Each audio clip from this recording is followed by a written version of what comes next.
Hi all 20 నుంచి ఉద్యోగ సంఘాలతో పీఆర్సీ కమిషన్ మీటింగ్స్పై లేఖ ద్వారా సమాచారం ఇచ్చిన కమిషన్. పీఆర్సీ ప్రతిపాదనలపై యూనియన్లతో చర్చలు. రాష్ట్రంలో రెండో పీఆర్సీపై అన్ని శాఖల ఉద్యోగ సంఘాలతో కమిషన్ సమావేశం కానుంది.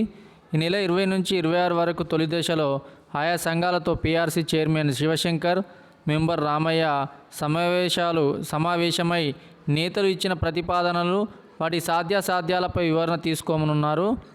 సెక్రటరియట్ దగ్గర ఉన్న బీఆర్కే భవన్లోని పీఆర్సీ కమిషన్ కార్యాలయంలో ఈ మీటింగ్లు జరగనున్నాయి. సంఘాలు ఇచ్చిన ప్రతిపాదనలు ఎలా సాధ్యమని వారి నుంచి వివరణ తీసుకోనున్నారు. ఇప్పటికే ఆయా సంఘాలకు చైర్మన్ లేఖ ద్వారా సమాచారం ఇచ్చి ఏ రోజు ఏ టైంకి రావాలో షెడ్యూల్లో పేర్కొన్నారు. రాష్ట్రంలో రెండో పీఆర్సీకి ప్రతిపాదనలు అందజేయాలని గత నెలలో కమిషన్ ఉద్యోగ ఉపాధ్యాయ సంఘాలతో పాటు అన్ని శాఖల్లో ఉన్న ఉద్యోగుల సంఘాలు, రిటైర్డ్ ఉద్యోగులు, పెన్షనర్లు, జేఏసీ వ్యక్తిగతంగా కూడా అందజేయవచ్చని కోరింది.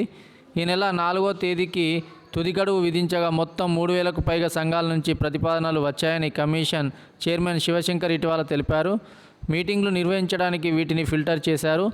తాము అందించిన ప్రతిపాదనలు ఏపీతో పాటు ఇతర రాష్ట్రాలకు కూడా అమలు చేస్తున్నాయని పలు సంఘాలు వెల్లడించాయి. వీటికి సంబంధించి ఆయా ప్రభుత్వాల ఉత్తర్వులు అమలవుతున్న వివరాల కమిషన్కు అందజేయాల్సి ఉంటుందని చైర్మన్ పేర్కొన్నారు. వీరి నుంచి తీసుకున్న రెండవ పీఆర్సీ కమిషన్ సిఫార్సులను త్వరలో ప్రభుత్వానికి అందజేయనున్నట్లు తెలిపింది. ఇది పీఆర్సీ గురించి ఇన్ఫర్మేషన్. మరిన్ని సమాచారం కొరకు మన శ్రీనివాస్ లెక్చరర్ అప్డేట్స్ ఛానల్ను సబ్స్క్రైబ్ చేయండి.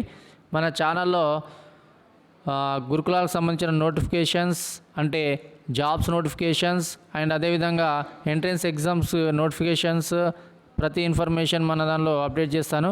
ఇది ఎడ్యుకేషనల్ ఛానల్ కాబట్టి ప్రతిదీ అప్డేట్ చేస్తాను. శ్రీనివాస్ లెక్చరర్ అప్డేట్ ఛానల్ చాలామంది చూస్తున్నారు, సబ్స్క్రైబ్ చేయట్లేదు.